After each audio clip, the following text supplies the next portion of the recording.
Hello, my friends. Katie Day with the Move Me to Texas team here with another episode of the Move Me to Texas podcast.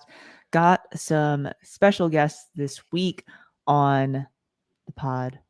First up, let's see if I can figure out how to add him. Oh, that's just him. Sorry, guys. Oh, that's Way just too me. much me. That's way too much me for one shot. All right. What's up, Tim Macy? How are you? What's happening? I am well, man. How are you? Just glad to be here. Another Tuesday night on the stream, and excited. I'm waiting for Dinosaur to get in. I know. Let me make sure I've got this pulled up.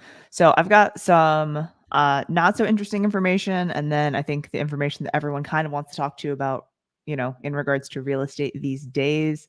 So first up, what I wanted to talk about was, and I don't know if you've even heard about this, Tim, but the Houston to Dallas bullet train. Did you ever hear about that?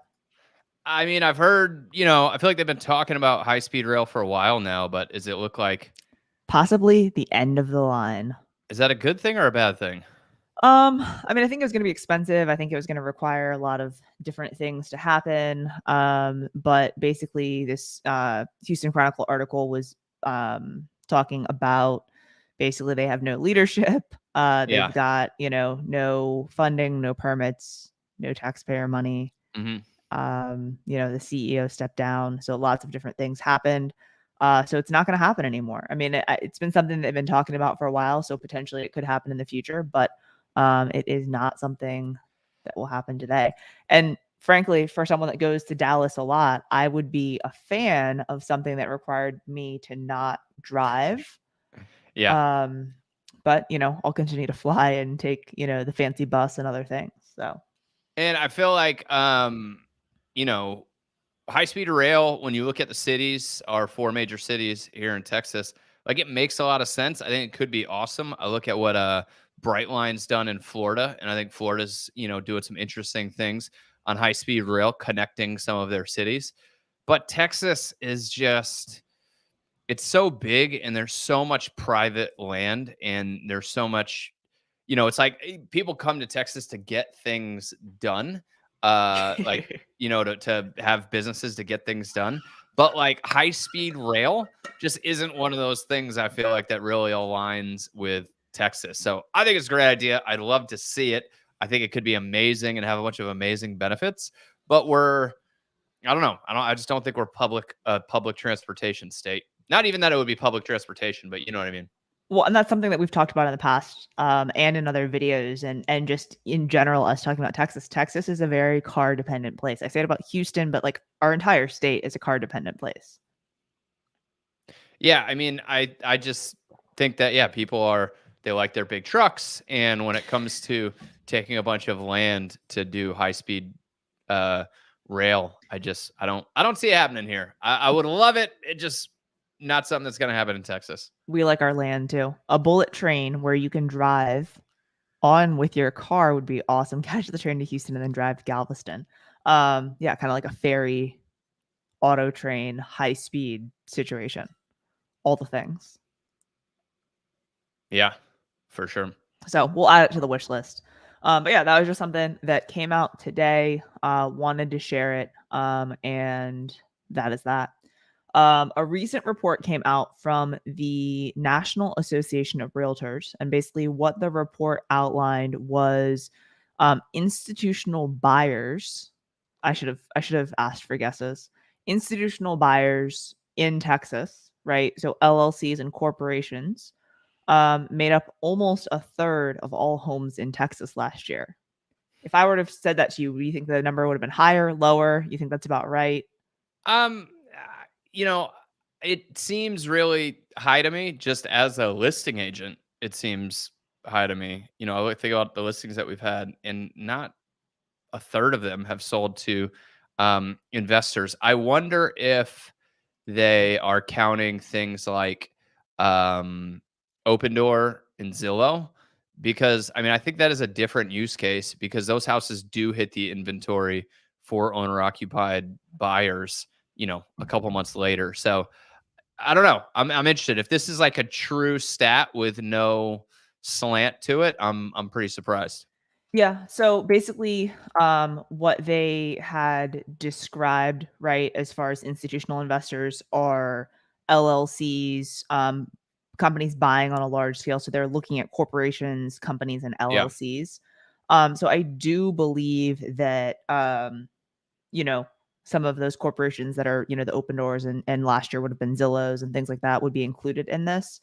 I read through a lot of the NAR report, and this is a little bit more, you know, palatable to read, and things like that. But one of the things that they were saying is most of those investors were buying at or below the median levels as well. So, Hmm. I know that a lot of the listings that I know that your team has that we have are generally at or above that median level. So it's like, Yeah. you may not have as much investor interest, but it just kind of depends on the price points.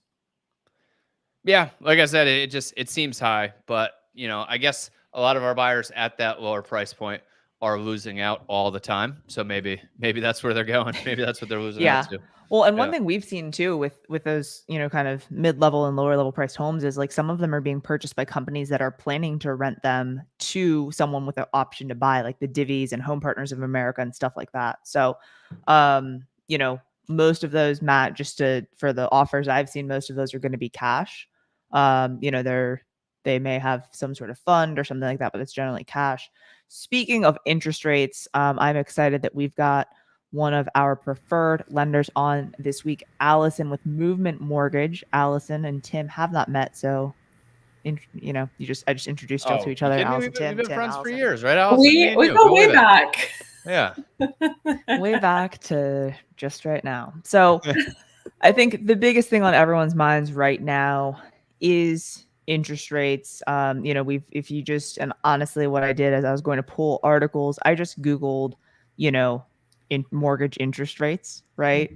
And, kind of what we're seeing right now as far as headlines, rates are starting to climb. It's the worst day in mortgage history, mortgage rate surge. Um, you know, Unfortunately, layoffs coming because of mortgage rate increases, big sell off in bond market. So, like, what's going on with mortgages? Yeah. Lots of things. So we've seen kind of a volatility begin end of last week when the consumer price index was released and showed that not only have we not curbed inflation, but it's actually accelerating, which is not great news because inevitably that's why the feds were raising the rates to begin with, was to try and curb that inflation that is sky high now. So that kind of started a catalyst of several different events in the mortgage world. So not only was it not favorable news as far as inflation was concerned, but it also caused investors to back out of mortgage-backed securities, which is never a good thing. That means interest rates typically react negatively and go up because we don't have investor confidence in that space. And then obviously the feds are meeting today and tomorrow and have talked through taking an even more aggressive approach to increasing the Fed rate. So all of these things combined have put the mortgage market in a kind of a tizzy, and it's not been a comfortable few days. Friday to today, and it's still continuing. Especially over the weekend, I'm sure. Yes, we saw from Friday to Monday, there was about a 0.5 point increase in interest rates alone. So that's very, very, very steep. Can we write to the Fed and ask them to stop meeting? They keep having these meetings that never seem to go well for the Fed rate or for mortgage interest rates. So I don't know if we are allowed to ask them to stop meeting. But there's got to be someone that we a can call, have those conversations with for sure. Yeah. Allison, full of good news, isn't she? I know. I'm so sorry. Usually I'm a ray of sunshine, and yet today I don't have the best news in regards to interest rates. I feel like I could rant for a while on this topic. Like, this is a very rantable topic. It really is. And it's something that, Katie gets probably tired of Paige and I's text messages where we're like nerding out on mortgage data. And she's like, okay, enough already. Well, what does this mean? How does this impact things? So yeah, rates right now are sitting nationwide in the 6% range, which is not something that we've seen for a very, very, very long time. And it came a little bit more quickly than any of us anticipated too. We were honestly projecting probably end of summer that we were sitting maybe in the 6s at that point. So it's definitely come sooner than what we were hoping. It's a little frustrating because there we go. Dinosaur, give me permission. I mean, just on like you did a great job of like teeing up the logic behind raising rates. And like, I get you raise rates because that's supposed to bring down inflation.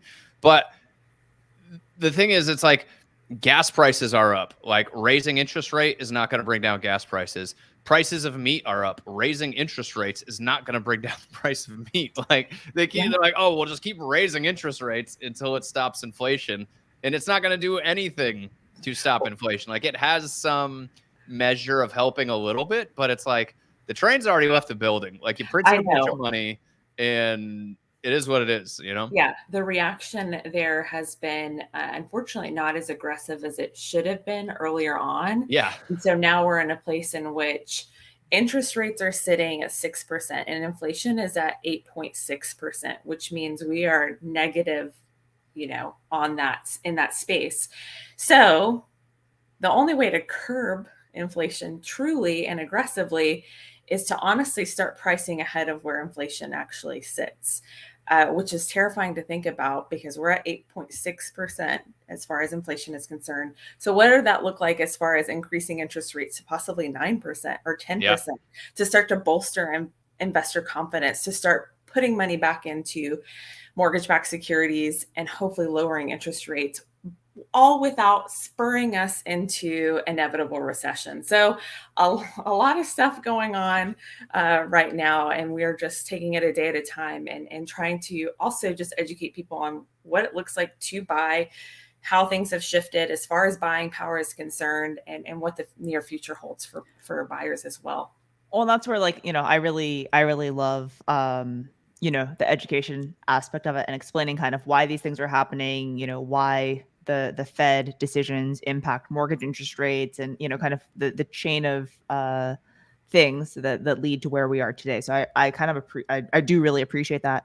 But I guess like for a buyer, you know, if someone's listening to this and they're like, hey, I'm trying to buy a house, like, you know, will interest rates go down? You know, what, like, do you advise someone to buy today? Like, what advice are you giving to buyers that are calling you that are like, hey, I'm ready to put an offer in on a home, and like, you know that they may no qualify? What does that look like? Right. So, I mean, the difficulty lies in the fact that there was a pool of buyers this time last year who qualified for the price range that they wanted to be in, but they thought they could time the market and not buy quite yet because prices were going to come down, right? And that was the sensationalist news that was being put out there. And so now they're in a space in which they barely qualified for, let's just say, 300,000 at a 3% interest rate, and now we're in the 6s, well into the 6s, and we'll continue to kind of progress through the 6% and possibly even 7% range through summer.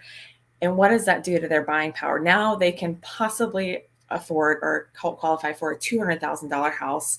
So it's difficult to time the market. And ultimately, when it comes to purchasing a home, it's more about time in the market than it is trying to time the market. So if somebody qualifies right now and can stomach a higher payment, then, and it gets them into the home, an area that they're wanting, and all the things that are really, really important in regards to buying home, then we're encouraging them to make that move. If it's going to wipe out their entire bank account to try and squeeze into a home right now, this may not be the market for those clients. And I can say that confidently because the reality is rates will come back around again and lower. And then that does open up the market to those hopeful homeowners. And in the meantime, we're talking to them about savings plans and how to prepare for that future home purchase so that they can buy that house in the near future. But for those that can stomach the higher payment, are okay with paying higher interest rates, then we know that they're also going to be in a place in which they can refinance hopefully 12 months, 18 months from now, just depending on how things shake out. That's good information. Tim, any thoughts?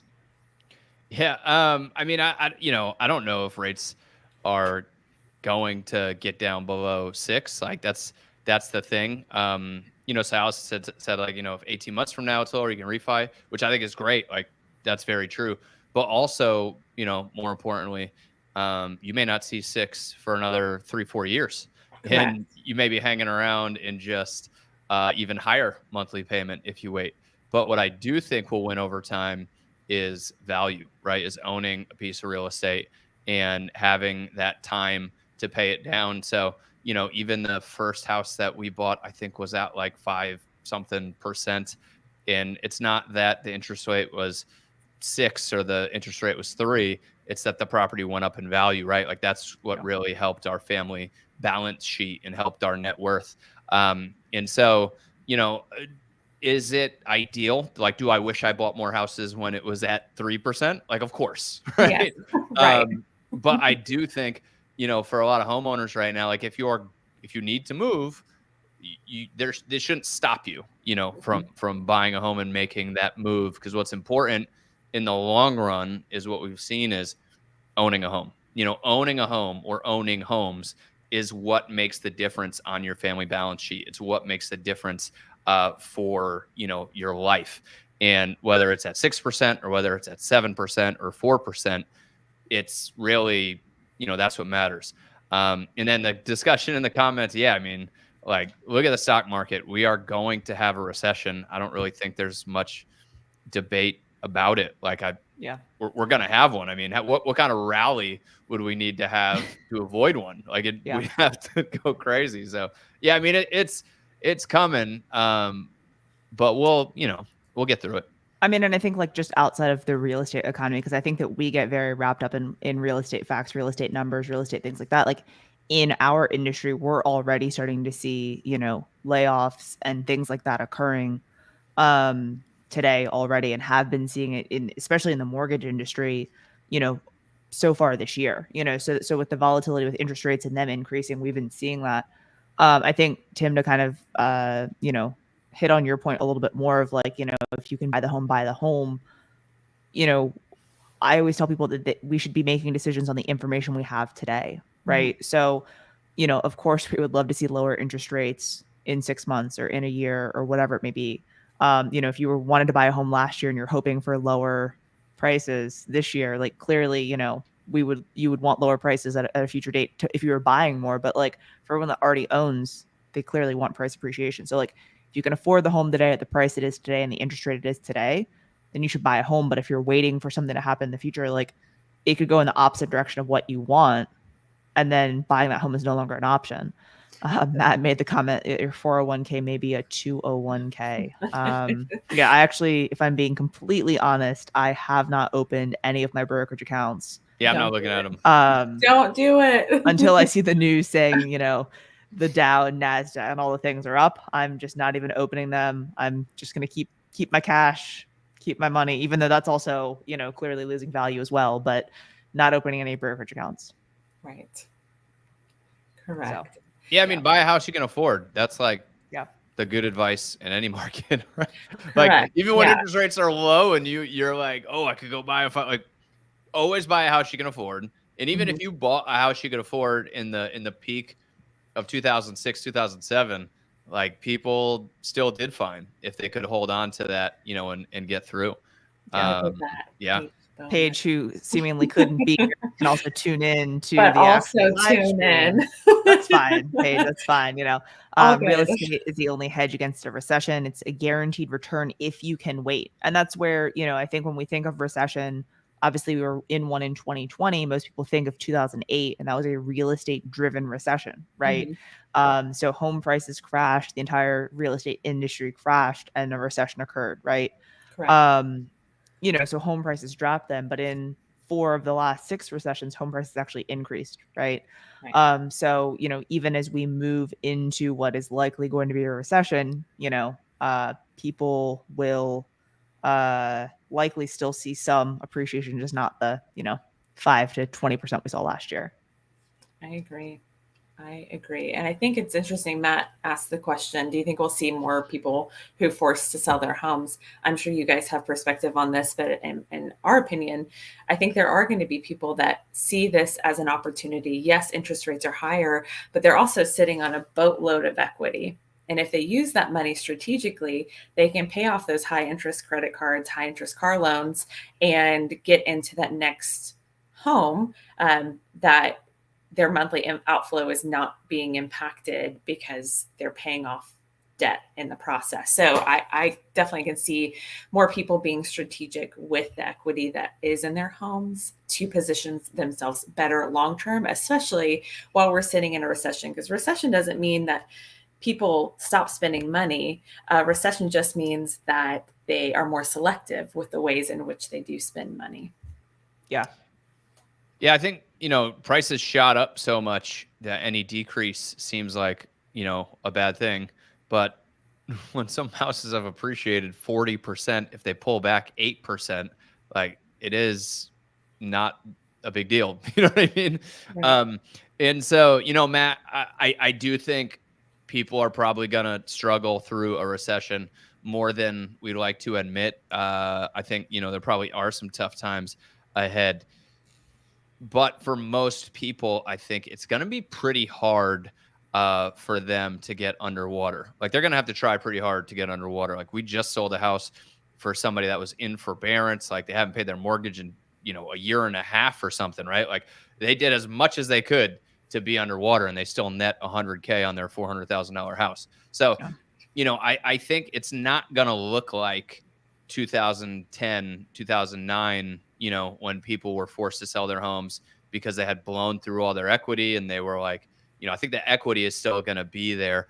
So it won't be a good thing when they're forced to sell their home, but it's just going to be a different positioning from like what we usually think of when people are forced to sell and, underwater on their home. One thing I was reading too is that I think it was on Housing Wire, is that the amount of early mortgage payments this year has diminished and decreased so quickly. So like last year when people were like, we've got money, inflation isn't as bad, all of these things, people were paying extra payments on their principal, they're paying down their mortgage faster, just to make that equity, even higher. And that's something that's stopped a lot this year. But I would completely agree with you, Tim, as far as like the amount of equity that people have gives them options, right? Mm-hmm. It's not 2005 to 10 where, they're upside down or they were loaned 100+% of the home value when they first bought it. Like, they had to have some sort of equity going in today. So I think, that puts them in a good position if they did last resort have to sell. Correct. So I like it. Yeah. All right. Any other questions you guys are seeing from buyers or even sellers as far as kind of what's happening in the market today?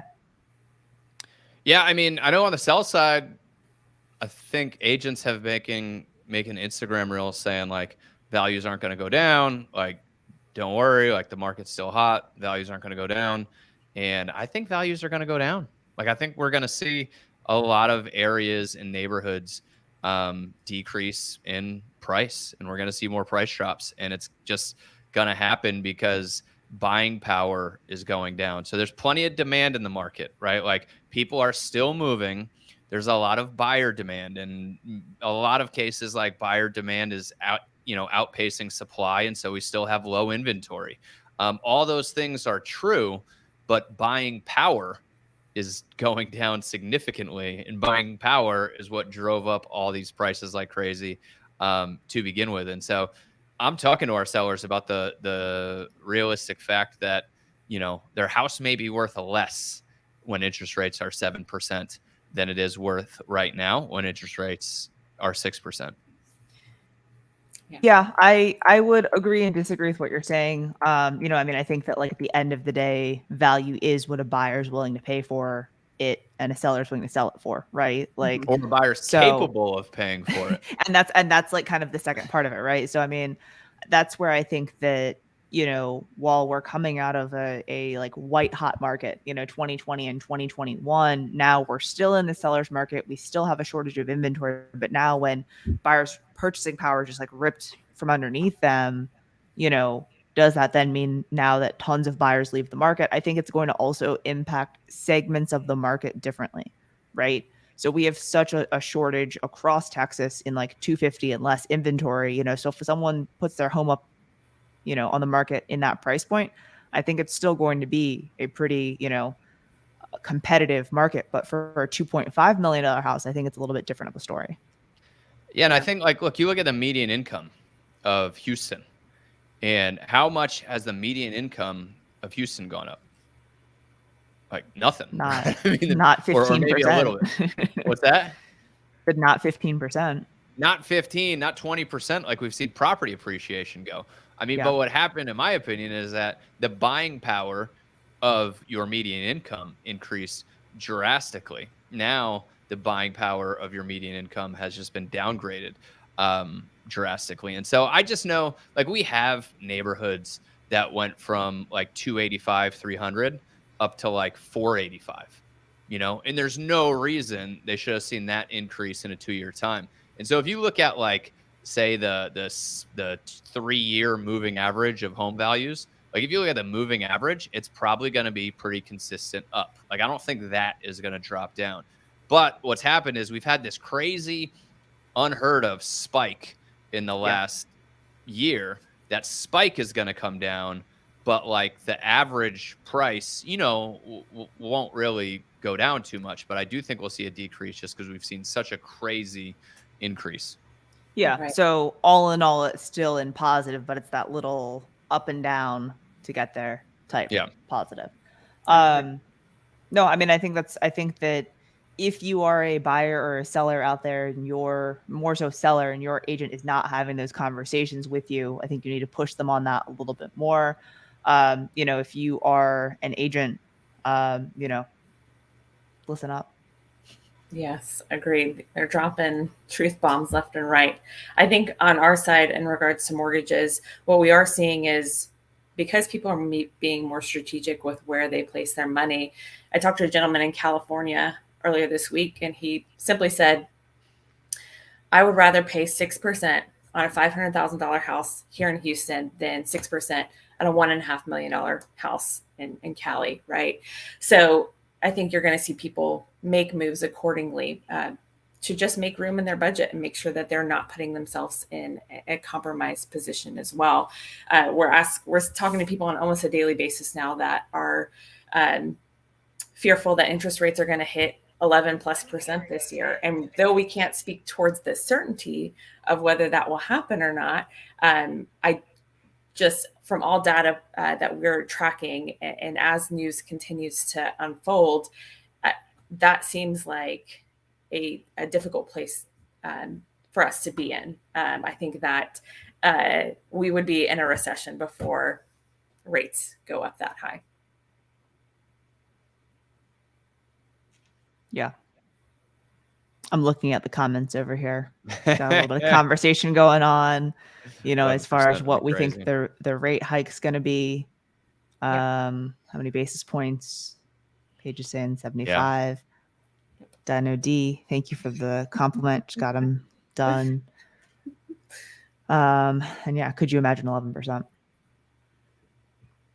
It's interesting. I just, like, I feel like I said it when we were in 4%, you know, interest rates. I'm like, we're a spoiled time of home buyers that 3% was a decent rate, you know, and you could get sub 3, you know. So the 4s and 5s were definitely something that I was like prepped for, but 6 and higher is definitely something that's, you know, a little surprising. So it'll be interesting. Look, I think we get in my opinion, the tired graphic that I've seen shared by real estate agents all day, which is like the historical interest rate, right? And it's like, interest rates aren't that high because my dad paid 17%. Like, nobody cares, right? Like, it's so disconnected from reality. Like, nobody cares that your dad had a 17% mortgage. Like that doesn't affect me. When a month ago I was looking at $500,000 houses, now I'm looking at $400,000 houses. I have a little sense of what's actually happening in the world. And I do think like, you know, there you go. Right. Like everybody posted this graphic up, and it's like, look, show me on this graph, I guess in the 95, well, in a couple of them, but there are very few spikes that have gone up that high that quickly, you know? And so, I mean, even going from 6.74 to 9.2, like, yeah, that sucks, but they were at 6, you know, so it's a little less than going from, you know, 2.67 up to 6%. You know, just. Yeah. It's just no empathy. Like, I mean, you got people that, you know, have their eyes set on spending 500,000 and now they can't afford it anymore. Like that sucks, you know, like, let's be real about it. Yeah. So yeah, with that being said, and, you know, speaking to like the buyers that are in the market today, I know one of the things, Allison, we've talked a lot about is, you know, as a buyer or a buyer's agent, working with a buyer, you know, making sure that we're getting pre-approvals refreshed frequently, being in contact with the lender, having that point of contact, you know, to make sure we know where you should be looking as far as dollars go. You know, if you get a pre-approval letter as a seller or a listing agent and it's from, let's see, what's today, June 14th, and it's from April 1st, you know, you need to be in contact with that loan officer to see if, you know, can the buyer still afford to buy the house? What are some other things that you're telling buyers, you know, make sure you're doing these things or make sure you're aware of these things? Right. Well, I think a big thing that has always existed, and to a point that we encourage with all of our buyers, is when it comes to shopping lenders, ensuring that you're not just taking the lowest interest rate possible, because that's not always the best option for you. And you want to work with somebody that is taking an advisory stance in regards to, you know, placing you in the right product possible. And it doesn't always mean the lowest interest rates. A really popular tactic that we've seen as interest rates have continued to increase is lenders just throwing discount points on fees worksheets and not providing that fees worksheet up front to the buyer. So they have no idea that they are paying $6,000, $7,000, $8,000 up front for a rate buy down or more. I mean, I think we've seen 15,000 has been the highest that I've seen recently in buy down points. They had no idea. They just heard the lender on the phone say, yeah, no worries, I can get you 4.25. And they're like, oh, well, yeah, why would I not go with you? So make sure that with every lender that you're speaking with, you're getting that fees worksheet up front. Some lenders will state that they can't issue a fees worksheet until they're under contract, and that's baloney. You can give out preliminary information as long as you have a credit pull and have documents verified and all of that. So that is my biggest suggestion. If you're getting pre-approved with a lender and they are not asking for documents up front to verify income and assets, that is a huge red flag as well. And we've seen a lot of online lenders, especially as they gain popularity, because they have the ability to offer lower interest rates because of margin and overhead and all of those things. They're not doing the due diligence in the pre-approval process to ensure that that client does qualify for the pre-approval amount that they're, you know, being issued that letter on.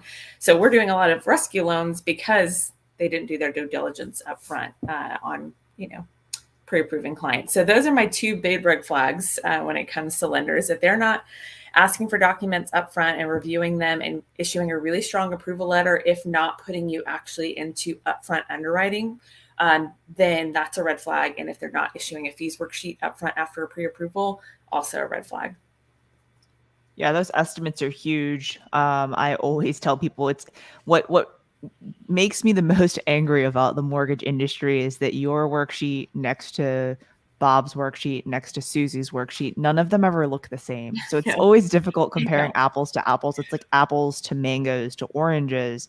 But what I love about working with the Mortgage Collective at Movement is like they'll review any sheets and then let you know, hey, you're actually getting a better deal over here. You know, we can get our numbers to be this close to it, or hey, there's no way we're ever going to beat that. It's legit. Take it and go. You know, so it's the advisory approach that Allison's talking about is, you know, pointing you in the right direction, even if it means them losing the business. Right. But I would say 99 times out of 100, they're still winning the business. Right. Well, and what's funny too is, I mean, I guess, you know, I'm not that smart, but when I was first buying a home, We can just end it now. Yeah, right. All right. When I was first buying a home, I remember I was like talking to a lender, and they, you know, I forget what the rate was, but say it was just like, you know, 6.1%. And then I looked at another lender, like my bank I was banking with online, and saw some ad for like 5.9%. And I'm like, oh, Yeah. like maybe I should do that. But some light bulb went off. I was like, wait a second, let me do the math. I save like $26 a month, and my monthly payment will be $26 less. And over the course of, I'm like, oh, it makes no sense to go through all the hassle of dealing with my bank that I know sucks and is awful at communication, right? Like when you actually do the numbers on how much money you're saving by having like a little bit lower interest rate, it's not much. And that's what these people get you with the points all the time. You're like, look, you'd have to own your home for like 12 years to ever make the money back that you think you're saving on the lower interest rate. And once people think about it that way, it tends to be a non-issue. Correct. Yeah. Keep that same energy, Tim. We love to see it. So yeah, I mean, you know, I think we walk through that a lot with our clients. Yeah. No, I mean, I think the break even on points and things like that is definitely helpful. And that was something that, like, when interest rates even were ticking up into the fives, I texted you and Paige, and I was like, all right, so what are we going to start telling people to buy points? And you're like, it makes more sense for them to wait and refi. And I was like, doing the math, I'm like, okay, yeah, that makes more sense. Let's, you know, run with that, you know. So and what's the average time frame people own a home? Right. Exactly. You know? So if you, I mean, that's the biggest question when it comes to buying down interest rates that we ask is, how long do you intend to own the home? If it is less than the amount of time it takes to start to see those savings after buying down your interest rate, then it doesn't make sense. And we, It's like you get somebody like Dinosaur, which John, you should drop your actual name in here at some point. Like Dinosaur, look, you know, why do you think the bank would allow you to buy down the rate? Like, why are they taking this money from you in order to buy down the rate? It's not a nice favor for you. Yeah, like it's a nice favor. No, it's because they know, like Matt just said, on average, people move every 7 years, and it's going to take you 9 or 10 years to make the money back. So there's a very high likelihood that they're going to make the money on buying down the points. So they do that because it's a profit center for them. It's not like a gift. But if anyone knows where to get free money, please let me know. You could have gotten some. It's been around for the last 2 years. It just left. You just missed it. Just missed the boat. Well, I think that's a whole nother conversation for a whole nother episode. We could get, you know, we could go deep on that one, but I think we'll let that one lay. No, I think that's helpful information. You know, I think shopping around, if you are shopping around lenders, the other thing I'd like to point out is that Tim just said is, like, you know, he had the one pre-approval and quote for whatever he saw his bank could give him, like a marginal percent, you know, lower, and was like, oh, actually that doesn't make sense. I think the other thing to keep in mind that Allison didn't bring up and Tim brought up a little bit is you're going to be talking to your lender a ton throughout the entire process. So you want to make sure that you have good communication with them and that they're available, right? And like, Allison's literally a real person. I have her cell phone number.